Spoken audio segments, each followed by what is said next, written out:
이 지하철 안에서 한 술주정뱅이가 올라타더니 온몸에 냄새를 풍기고 옷에는 음식물이 뒤집어 써 있고 얼굴에는 또 무슨 일을 했는지 루즈가 묻어 있고 이런 술주정뱅이가 지하철에 올라와 가지고 신문을 펼쳐서 읽다가 그 옆에 앉은 신부님한테 신부님 관절염은 왜 걸리는 것입니까? 라고 묻는 것이었습니다.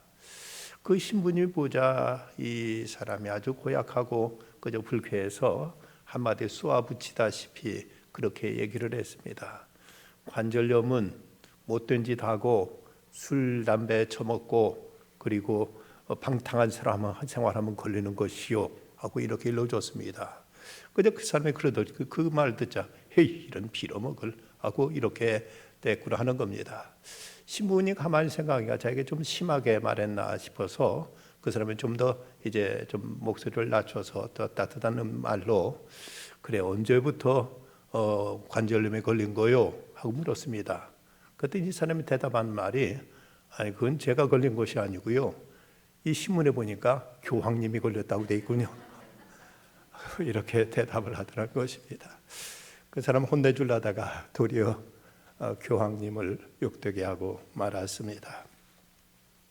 그리스 신화에 보면 프로크루스테스의 침대라는 그런 이야기가 있죠.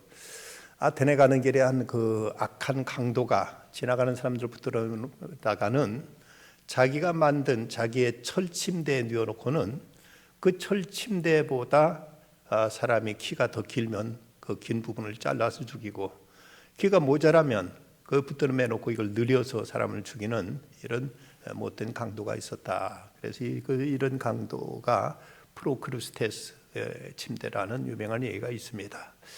이 사람이 이 강도가 사람들을 이렇게 죽인 기준은 자기 침대입니다. 자기 침대가 기준이 돼서 길면은 자르고 모자라면 느리는 이런 모습으로 사람들을 이제 재단해서 이런 사람들을 죽였다는 것입니다. 이것은 하나의 어떤 이제 상징적인 얘기죠. 사람들은 자기 자신이 기준이 돼서 자기 기준과 맞지 않으면 이제 모자라면 모자란다고 비난하고 넘치면 넘친다고 비판하면서 사람들을 이렇게 판단하는 모습을 이 프로크루스테스 침대라는 말로 이렇게 이제 비유하고 있습니다. 중요한 것은 사람들마다 다 자기는 객관적이라고 얘기하지만 객관적이 아니라 주관적입니다. 대다수 많은 사람들이 자기는 이제 객관적이다, 자기는 이제 공정하다고 말하지만 그러나 그렇게 말하는 사람들도 다 자기 나름대로 자기 편견이 있고 자기 주관이 있어서 자기가 보는 그 기준 가지고 사람들을 판단하고 정죄하는 일이 많다는 것이지요. 세상에 어떤 창조적인 일이나 발명적인 것도 비난이나 비판이 없었던 일은 없었습니다. 미국에서 처음 증기기관선, 증기기선이 이제 발명되었을 때 그때 그 이제 증기기관선이 뉴욕에서 알바니까지 가는데 무려 32시간이나 걸렸다고 합니다. 지금이면 1시간이면 충분히 갈 수 있는 거리를 이 배가 처음 만들어졌던 이 증기기관선은 무려 32시간이나 걸렸다는 것이지요. 사람들은 모두 다 무모한 일, 쓸데없는 일을 한다고 모두 다 비난했습니다. 그런가 하면 역사의 첫 번째 그 자동차, 모터 자동차가 처음 이제 발명되었을 때도 그 자동차의 속도가 두 필이 끄는 마차보다도 더 늦었다고 합니다. 사람들은 이제 이것을 보고 모두 다 비난하고 조롱했습니다. 저렇게 쓸데없는 일을 한다고 이렇게 비난했고, 처음 전등이 발명되었을 때도 얼마나 희미하든지 촛불보다도 더 어두워서 이거 무슨 이제 엉뚱한 짓을 하느냐고 이런 조롱과 비난이 있었다고 합니다. 그런가 하면 처음 비행기가 발명됐을 때도 그 비행기가 공중에 떠 있었던 시간은 불과 59초, 1분도 채 안 되고 이것이 그리고는 이제 땅으로 곤두박질 쳤다는 것입니다. 이런 걸 보면서 모두 다 사람들 비난과 비판이 있었습니다만은 이런 모험과 도전이 있었기 때문에 인류의 역사는 발전해 올 수가 있었습니다. 내 생각이 맞지 않다고, 내 기준에 부합하지 않다고 쉽게 판단하거나 비판하는 일들이 얼마나 이것이 잘못된 일인가를 우리는 생각할 수 있어야만 됩니다. 우리는 계속 야고보서를 말씀을 배우고 있는데 야고보서를 가르쳐서 목회 서신이라고 이렇게 부르고 있습니다. 그 이유는 교회에 목회하면서 교회에서 성도들에게 우리가 교회 생활하면서 이렇게 해야 된다 하는 교회 생활 하나의 지침과 같은 이런 말씀입니다. 사도 야고보는 우리가 알고 있는 대로 예수님의 그 육신의 동생이지요. 그래서 예수님이 이 땅에 살아가실 때도 곁에서 가장 누구보다 가까이서 예수님 말씀을 들었고 예수님 하시는 모습을 보았습니다. 물론 예수님이 이 땅에서 육신으로 계실 때는 그가 예수를 믿지 않았었습니다. 그러나 예수님 부활하시는 모습을 보고 그때서 비로소 예수님이 메시아이심을 그는 깨달았던 것입니다.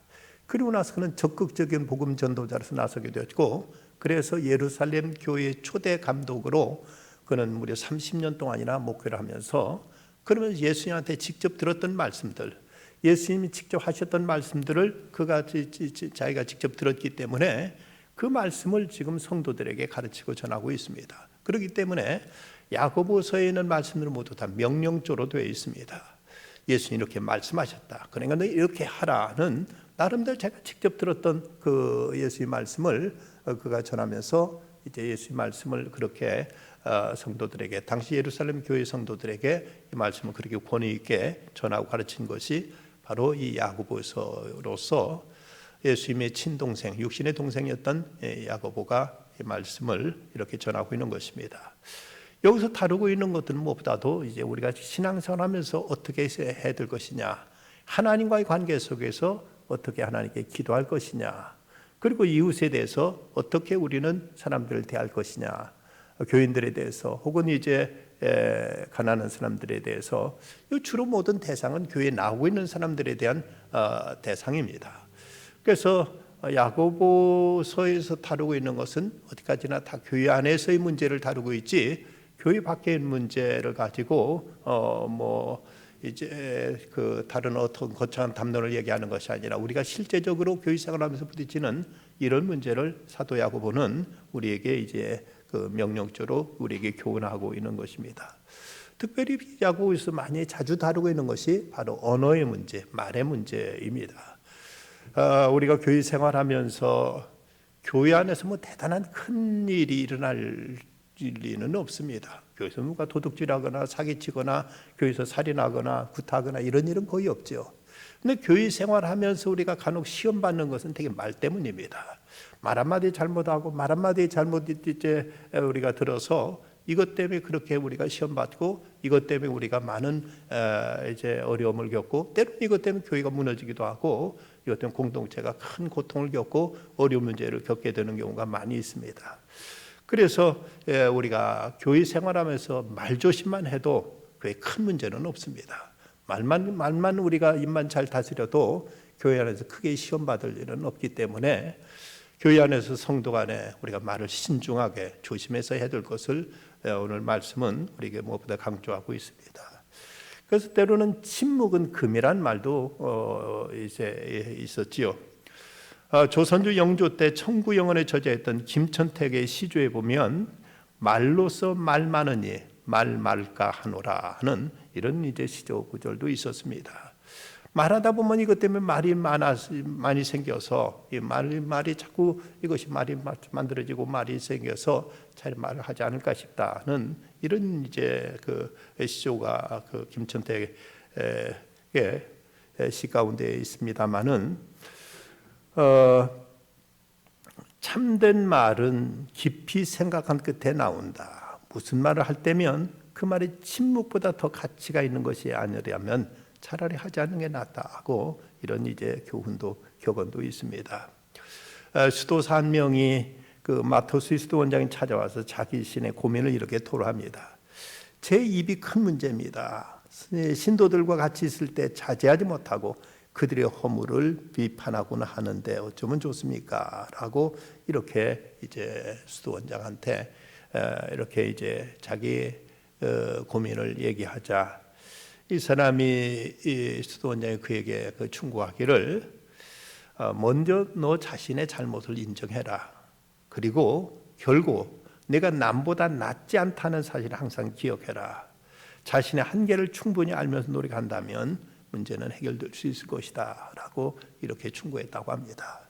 대체로 다른 사람한테 이러쿵저러쿵 하는 사람들 생각 속에는 내가 더 잘한다는 생각, 내가 저 사람보다 낫다는 생각 때문에 뭔가 한마디 안 해주면 견딜 수 없어 하는 이런 조바심에 사로잡히는 경우가 많습니다.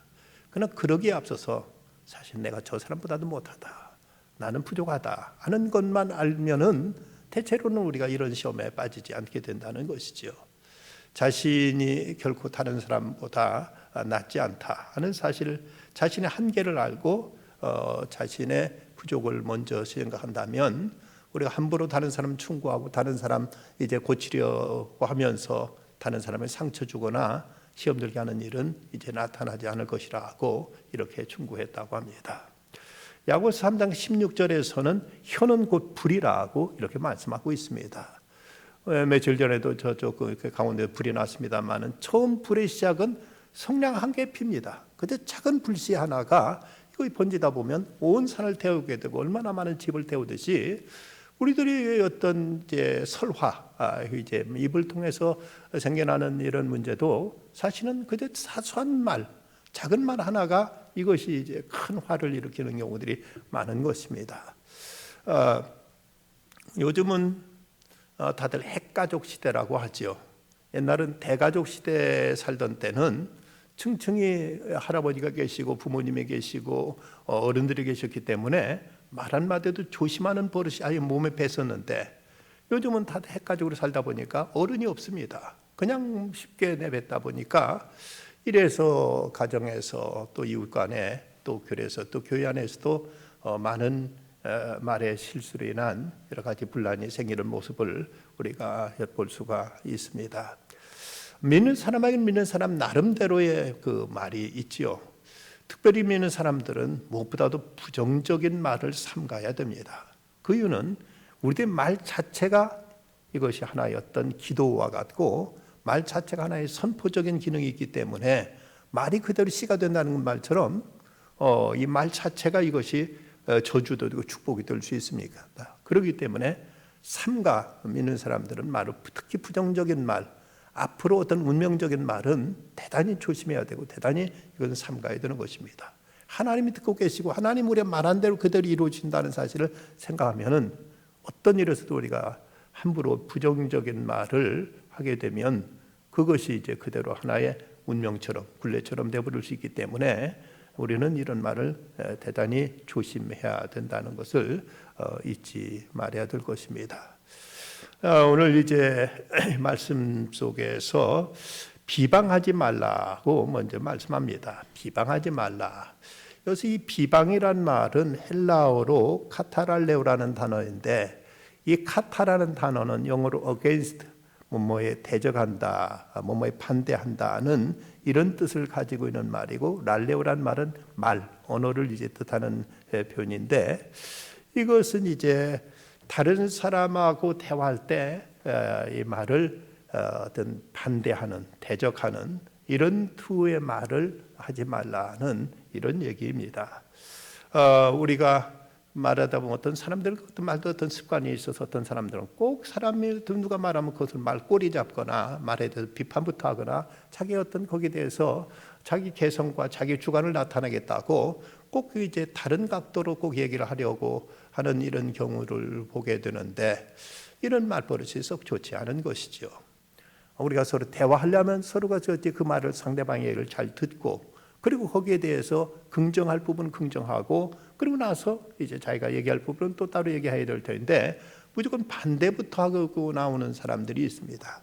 이런 모습이 썩 좋지 않은 것이죠. 요즘 와서 우리 이제 한경직 목사님에 대한 재조명을 하는 분들이 있고 이분이 한경직 목사님이 안 계셨더라면 우리나라 6.25 전쟁 때도 큰 우리가 어려움을 겪었을 것이라고 이제 얘기하는 분들이 있습니다. 이분이 미국 교계 한국 파병을 이제 그 호소에 있기 때문에 이로 인해서 즉각적으로 한국 전쟁 때 미국이 수일 만에 전쟁 한국에 파병하기로 한 것도 한경림 목사님의 공이었다, 숨은 공이었다고 얘기합니다.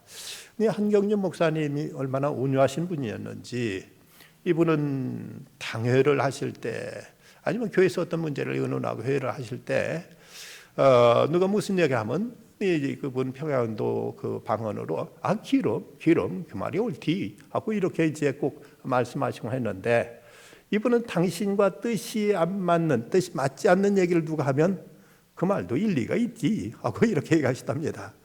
우리 같으면 보통 그건 말도 안 된다, 그건 이거 어떻게 그때 이 말을 하느냐고 윽박지르기 쉬운데, 한경림 목사님은 말하시는 습성이 그 말도 일리가 있다, 그건 실은 그 당신의 생각과는 안 맞는다는 얘기를 이분은 이렇게 표현했습니다. 사실 그 말도 일리는 있지요. 이것이 이제 나름대로 일리는 있는 겁니다.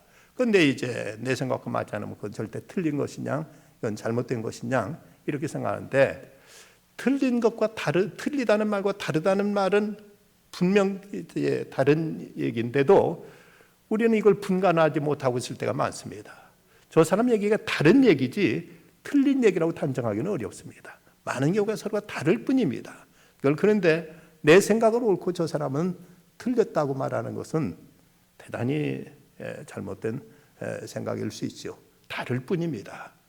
이것을 우리가 틀린 것과 다른 것을 구별해야 되는데, 다르면 이것이 곧 틀린 것으로 이렇게 우리가 부정해 버린다면 여기서 이제 소위 언어도단, 서로 대화는 이루어지지 않게 되고 마는 것입니다.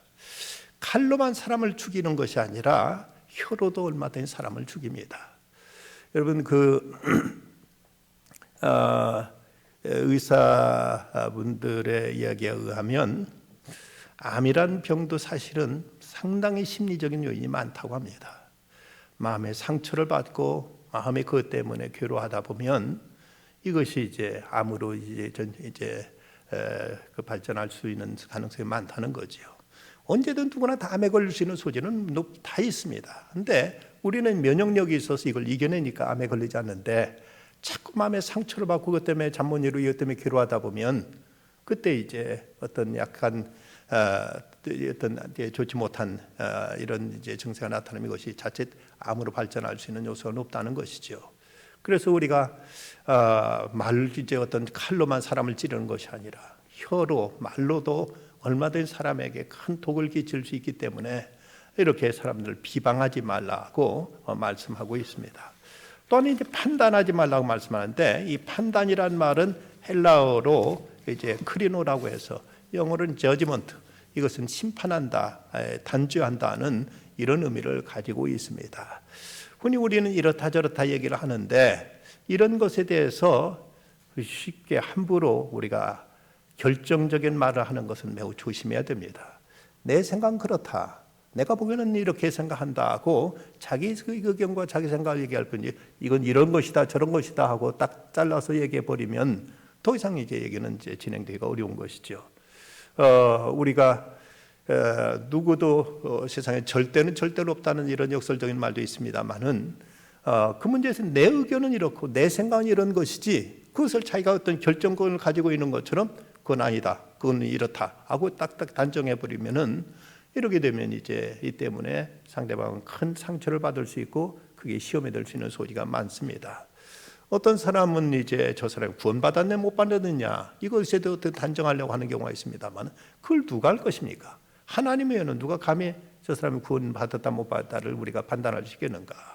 그 사람이 속으로 어느 이제 그 속마음, 그 속에 그 마음속의 믿음을 사람이 어떻게 우리가 이걸 얘기할 수 있겠습니까? 여기 들은 거에 대해서 우리가 쉽게 판단하거나 겉모습만 보고 우리가 이런 것을 가지고 사람을 이제 정죄하거나 사람을 심판하는 이런 일은 우리가 극구 삼가해야만 될 것입니다. 그럼 우리가 비방하지 말아야 될 이유가 뭔가? 먼저는 우리는 형제이기 때문에 우리는 비방해서는 안 된다고 말씀하고 있습니다. 오늘 11절 말씀 보면 형제들아 서로 비방하지 말라. 형제를 비방하는 자나 형제를 판단하는 자는 곧 율법을 율법을 비방하고 율법을 판단하는 것이니라고 말씀하는데, 여기 그 11절 말 한 절 안에만 형제라는 말이 무려 3번이나 반복돼서 나타나고 있습니다. 우리가 쉽게 판단하고 쉽게 우리가 비방하는 사람이 다른 사람이 아니라 바로 우리와 형제라는 사실입니다. 형제라면 공동 운명체지요. 혈연 관계이죠. 뗄래 뗄 수 없는 관계가 바로 형제의 관계입니다. 우리가 같이 이렇게 예배드리는 사이가 그저 서로 난 모르는 사이, 그냥 잠깐 예배드리러 왔다가 옆자리에 앉았을 뿐 전혀 나와 별개의 사이라고 생각할지 모르지만 그렇지는 않습니다. 우리는 모두 다 하나님을 아버지라고 부르고 있고, 그런 점에 우리는 모두 다 하나님의 자녀이기 때문에 우리는 이제 우리 믿음의 지체들은 다 주 안에서 형제가 된다는 사실입니다. 세상적인 만남은 이 땅에 잠시 만났다가 이제 흩어지면 그만이라고 할 수 있지만, 우리는 이 땅에서뿐만 아니라 천국에 가서도 함께 해둘 사람이기 때문에 그 누구도 나와 무관한 사람이라고 우리가 생각하고 쉽게 말해쓰고 그리고 그것으로 이제 끝났다고 생각할 일이 아니라, 이제 우리가 같은 형제라는 사실 속에서 그 사람과의 관계는 영원히 지속된다는 이 사실을 안다면 우리가 한마디 말도 함부로 해서는 안 되고, 이것이 하나님 앞에 우리가 한 그 말로 인해서 또 우리가 심판받을 수 있다는 자세로 우리가 말을 조심해야만 될 것입니다. 사도 바울은 기독교 윤리의 요절이라고 할 수 있는 중요한 말씀을 로마에서 했는데, 14장 15절에 보면 그리스도께 대신하여 죽으신 형제를 내 음식으로 망하게 하지 말라. 그리스도께 대신하여 죽은 형제를 음식으로 망하게 하지 말라고 말씀합니다.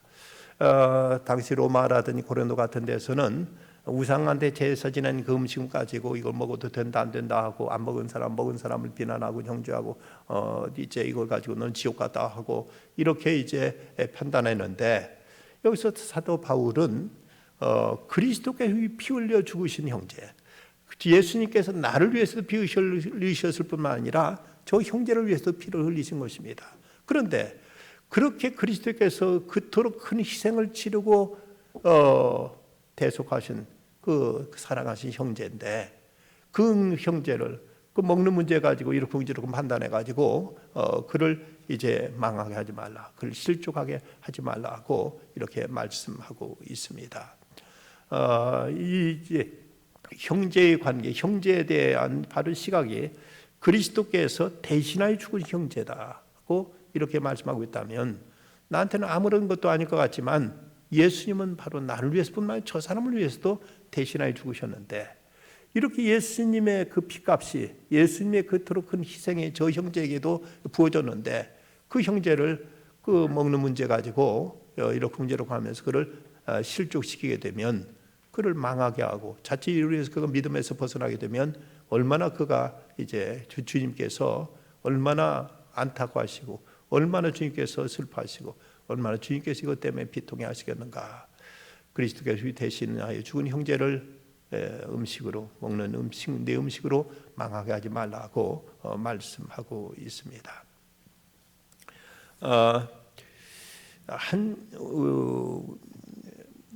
며칠 지난 전전 주간에도 우리에게 참 요즘 같은 시대 또 한 분이 우리 교회 등록해서 새로 한 믿음의 같은 형제가 되었습니다마는, 정말 한 사람이 교회 나온다는 것이 얼마나 소중한 일인지 모릅니다. 한 영혼이 예수 믿게 된다는 사실이 이건 참 대단하고 귀한 일인지 모른데, 그런데 우리가 말 한 번 잘못해가지고, 그건 생각 없이 말해가지고, 그래서 한 사람을 실족시키게 돼서 그 사람이 다시 세상으로 나가버리고 만다면, 그렇다면 이것처럼 정말로 무서운 일이 어디 있을까? 그 피값을 누가 그것을 대신할 수가 있겠습니까? 참 대단히 무서운 일이고 심각한 일이고 중요한 일인데, 우리가 무심코 내뱉는 말 때문에 만약 어떤 사람을 실족해 한다면, 그래서 그 사람이 또 다시 교회를 벗어나게 된다면, 이것이야말로 하나님 앞에 참으로 큰 우리가 책임져야 될 문제가 아닌가 생각하게 됩니다. 6.25 한국 전쟁 때 남편을 잃은 한 여자가 자식들을 많고 전혀 생활 대책이 없어서 그만 생계를 위해서 입에 붙이라고 먹고 살아남기 위해서 몸을 팔았다고 합니다. 그러다 나중에 사람이 회개하고 교회에 나오게 됩니다. 세체 생활 청산하고 그리고 이제 열심히 주님 섬기면서 교회 생활 열심히 봉사하고 아주 첫째 이제 완전히 변화된 삶을 살았습니다. 그렇게 열심히 교회 생활을 봉사하는 모습을 보고 6년이 지났을 때 교회에서 목사님이 사람이야말로 이제 완전히 변화되었다고 믿고 그것을 알고는 사람을 이제 교회에서 서리 집사 직분을 주었습니다. 그랬더니 교회에서 난리가 났습니다. 그런 여자가 어떻게 집사 줬느냐 하면서 우리들이 같이 집사 못하겠다고 그 여전도원들이 모두 다 집사 내던지고 우리 같이 교회 못 다니겠다고 이렇게 이제 모두 다 집사직을 다 내려놓았다고 합니다. 그랬을 때 그 여자는 어떻게 되겠습니까? 물론 뭐 지금 과거를 결코 인정하고 그것을 잘했다거나 이것을 가볍게 볼 일은 알지라도 우리가 회개하고 주님 앞에 나와서 일생을 청산했다면 그 사람 회개도 우리가 받아들여야 될 것이고 우리가 이런 것에 대해서 수용해야 되지. 그렇지 않다면 우리는 하나님 앞에 과연 어떤 모습으로 나는 얼마나 떳떳하고 나는 얼마나 하나님 앞에 깨끗해서 나는 집사 될 자격이 충분하고 저 사람은 안 된다고 그 판단을 과연 누가 내릴 수가 있는 일이겠습니까? 우리는 형제란 이유로 우리 한 사람을 함부로 비방하지 말아야 된다고 말씀합니다. 또 형제를 비방하거나 판단하는 것은 곧 율법을 비방하고 율법을 판단하는 죄가 된다고 말씀하십니다. 내가 만약 율법을 판단하면 율법의 준행자가 아니요 재판관이로다고 말씀합니다. 우리가 이 율법은 우리에게 이걸 지키라고 주신 말씀이지 율법 가지고 다른 사람들 판단하라고 주신 말씀이 아닙니다. 어떤 사람이 교회와 목사님한테 하는 말이 이제 성경에 보면 주라 후이되어 누르 흔들어 넘쳐주라고 말씀하시고 꾸이고자 하는 데에 거절하지 말라고 말씀이 있지요. 목사님 더 돈 좀 꿔주세요 라고 말하더랍니다. 성경 말씀을 이렇게 이용하기로 말하면 성경 말씀을 통해 얼마든지 사기칠 수가 있습니다. 성경에 있는 말씀 가지고 얼마든지 사기칠 수 있는데 성경 말씀은 내게 주시는 나 떨어 지키라는 말씀이지 이 말씀을 가지고 다른 사람에게 이용해 먹으라는 말씀이 아닙니다. 우리는 이 말씀을 내가 지킬 생각을 하지 않고 말씀을 들어가지고 저 사람은 이것도 안 한다, 저 사람은 이것도 이렇다 저렇다 하고 말씀 가지고 자기가 이제 다른 사람들을 가지고 비판하고 따지다 보면 이 사람은 바로 여기 말씀하고 있는 것은 말씀의 율법의 준행자가 아니요 재판관이로다라고 말씀한 대로 자기가 이제 재판관이 되려는 이런 모습이지 율법의 준행자가 아니라는 것입니다. 우리가 우리 스스로 율법을 다 알지도 못할 뿐더러 이 말씀 가지고 다른 사람을 판단하는 것 얼마나 이제 위험한 일이 될 수가 있겠는가. 나 자신부터 부족하기 때문에 늘 이 말씀 앞에 자신을 비춰보고 이 말씀을 통해 내 자신을 이제 변화시켜가고 이 말씀을 통해서 우리 자신을 우리가 거듭나며 거룩한 생활을 힘쓰라고 주신 말씀이지 이 말씀을 이용해 먹으라, 이 말씀을 가지고 다른 사람을 이제 판단하라고 그렇게 주어진 말씀이 아니라는 사실입니다. 스코틀랜드 어느 대학에서 교수가 이제 학생들에게 가르치고 있는데 어떤 질문을 하고 나서 여기에 대해 아는 사람 손 들어보라고 했습니다. 그랬더니 그 중에 한 학생이 왼손을 번쩍 드는 것이었습니다. 그런데 그 스코틀랜드에서는 왼손을 드는 것은 상대방에 대한 모욕으로 느낄 수 있는 이런 행동이라고 합니다. 그런데 교수가 아주 화가 나가지고 다시 들어보라니까 그래도 또 왼손을 드는 겁니다. 그러자 이 교수가 자기를 모욕하고 조롱한다 싶어서 학생한테 투벅투벅 걸어갔습니다.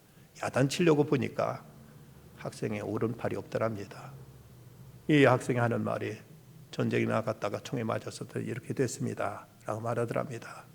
그 말을 듣고 이 교수가 얼마나 부끄러웠던지 정말 그 학생한테 사죄하고 싶은 심정으로 자기의 어리석었던 자기의 흥분했던 이런 모습에 대해서 큰 이제 뉘우침을 갖게 되었다고 합니다. 성경서 주석자 벵겔은 말하기를 명확한 지식과 사랑이 없이는 비판하지 말라. 우리가 그 사실에 대해서 확실히 알지 못하면서 내가 가지고 있는 어떤 선입견, 내가 가지고 어떤 편견을 가지고 사람을 함부로 판단하거나 함부로 정죄하지 말라고 이렇게 가르치고 있습니다. 또 하나 우리가 남을 판단한다는 것은 자신이 하나님 자리에 오르려는 이런 주권 침해가 된다고 말합니다. 입법자와 재판관 오직 한 분이시니 능히 구원하기도 하시며 멸하기도 하시느니라. 너는 누구이기에 이웃을 판단하느냐고 말씀하십니다. 말씀을 이제 제정하신 분이 하나님이시고 그 말씀 가지고 판단하실 분도 역시 하나님이십니다. 그런데 우리가 이 말씀 가지고 다른 사람을 판단한다는 것은 이것은 곧 자기가 하나님 자리에 앉겠다는 이런 발상이 되고 만다는 것입니다. 원수 갚는 것도 내 일이 아니다. 그 사람의 악한지 선한지 판단하시는 하나님이시다. 심은 대로 거두게 하시느냐 하나님 계시니 너는 손대지 말아라. 내 손에 피 묻히지 말아라. 원수가 목마르든 마시고 배고프게는 먹일 뿐 내가 그에 대해서 이렇게 궁정한 한 분을 판단하지 말라고 이렇게 사도 야고보는 이렇게 강조하고 있습니다. 우리가 구약성경에 보면 요셉이 형들의 시기로 인해서 그가 죽을 뻔했다가 가까스로 목숨을 건져가지고 애굽의 노예로 팔려가게 됩니다. 그곳에 가서 죽을 고생을 하다 나중에 이제 그는 애굽 왕 바로의 꿈을 해몽해 준 그 덕으로 애굽의 총리 자리까지 오르게 되죠. 그런데 그 이제 애굽과 팔레스틴 땅에 온통 흉년이 들어가지고 7년 기근으로 해서 먹을 것이 없자 형들이 와서 식량을 이제 사러 왔습니다. 요셉은 얼마든지 보복할 수 있었고 형들의 그 잘못을 인해서 그들에게 충분히 그럴 명분도 그럴 수 있는 능력도 있었던 얼마든지 보복하고 안갚음할 수 있는 이런 위치에 있었지만 요셉은 전혀 형들에 대해서 보복을 하지 않습니다. 오히려 형들과 아버지를 이제 모셔다가 자기가 잘 부양해 드리죠. 그런데 아버지 야곱이 돌아가시자 형들은 이제 그때 두려워 떨면서 어쩔 줄 몰라 합니다. 그러면서 이제 아버지가 실제 했는지 안 했는지 모르지만 말까지 이제 형한테 형들이 요셉한테 말이 아버지가 유언하시기를 절대 여기에 대해서 섭섭하게 하거나 이것을 형들한테 갚지 말라고 했습니다. 하고 이렇게 얘기를 하자 요셉이 그 말 듣니 울면서 하는 말 가운데 이런 말을 합니다. 두려워 마소서 내가 하나님을 대신하리까 내가 하나님을 대신하리까 하고 이렇게 말합니다. 요셉은 여기서 모든 것을 이제 보복하거나 여기에 대해서 판단하는 것은 하나님만이 하실 일인데 내가 어떻게 하나님을 대신하겠습니까? 이건 하나님이 알아서 하실 일이죠. 이건 내가 할 수 있는 일이 아닙니다. 보복하는 것에 대해서 요셉은 자기가 직접 당했기 때문에 얼마든지 보복할 수도 있었겠지만 그래도 요셉의 입에서 나온 말을 보면 내가 어떻게 하나님을 대신하겠습니까? 라고 요셉이 이렇게 말하는 거고 있습니다. 원수 갚는 건 내게 있다고 하나님 말씀하신 바대로 판단도 하나님이 하실 것입니다. 그것을 우리가 나서서 내가 함부로 판단하는 일이 얼마나 이것이 하나님을 우리가 모독하고 하나님의 자리를 탈취하려는 이런 무서운 일이 될 수 있는가를 알아야 됩니다. 사막의 교부들의 금원에 보면은 비판했다가 하늘로부터 책망받은 일화들이 많이 나옵니다. 테베라는 곳에 이삭이 어느 수돈에 찾아갔다가 형제가 범죄하는 걸 보고 그를 정죄했는데 그가 이제 다시 사막으로 돌아와서 자기의 그 수실에 들어가려고 하자 천사가 앞을 딱 가로막습니다. 그러면서 나는 내가 들어가는 것을 허락하지 않겠다고 말하자 이삭이 천사한테 왜 그러십니까? 하자 천사가 하는 말이 하나님께서는 나를 보내셔서 내가 정죄한 형제를 어디에 던져버리길 원하는가 물어보라고 하셨다. 즉각 여기서 이삭이 제가 잘못했습니다. 저를 용서해 주십시오 하자 천사가 일어나라. 하나님께서 너를 용서해 주셨다. 이제부터는 하나님께서 판단하시기에 앞서 내가 다른 사람을 판단하지 않도록 조심하라 하고 이렇게 일렀다는 이런 일화가 전해지고 있습니다. 또 7세기 고백자 막시무스는 인간은 자신의 죄를 슬퍼하기를 멈추고 하나님의 아들로부터 심판권을 빼앗아 마치 죄가 없는 사람처럼 서로 판단하며 서로 심판을 받게 된다. 이런 일에 하늘은 놀라고 땅은 떨게 된다. 그러나 그들은 감정 없는 존재처럼 부끄러움조차 느끼지 못하고 있다고 이렇게 책망하고 있습니다. 또 마카리우스는 제자들에게 아무도 판단하지 말라고 가르쳤는데 한 번은 두 수도사가 범죄하자 한 원로가 그들의 출교를 결정해 버립니다. 이때 마카리우스는 두 수도사를 불러 자초지종을 다 듣고 나서 원로에 찾아가서 이런 권면을 합니다. 형제여 자신을 살펴보십시오. 당신에게 지각이 부족하여 이 일을 처리하면서 마귀의 놀이개가 되지 않는가 살펴보십시오. 그리고 당신의 잘못부터 회개하십시오 하고 이렇게 충고했다고 합니다. 우리가 하나님이 하셔야 될 그 판단한 일을 내가 사람이 이것을 이제 월권해서 그 자리를 탈취하려는 이런 주권 침해를 하지 말아야 된다고 말씀합니다. 또 하나 생각할 것은 비방하는 것은 악마의 일이기 때문에 이건 또 하지 말아야 됩니다. 마귀란 말 영어로 데빌이라고 말하지만 히라버 헬라어로는 디아볼로스인데 디아라는 말은 between 사이라는 말이고 볼로스는 던진다는 뜻으로서 둘 사이를 이제 이간시킨다.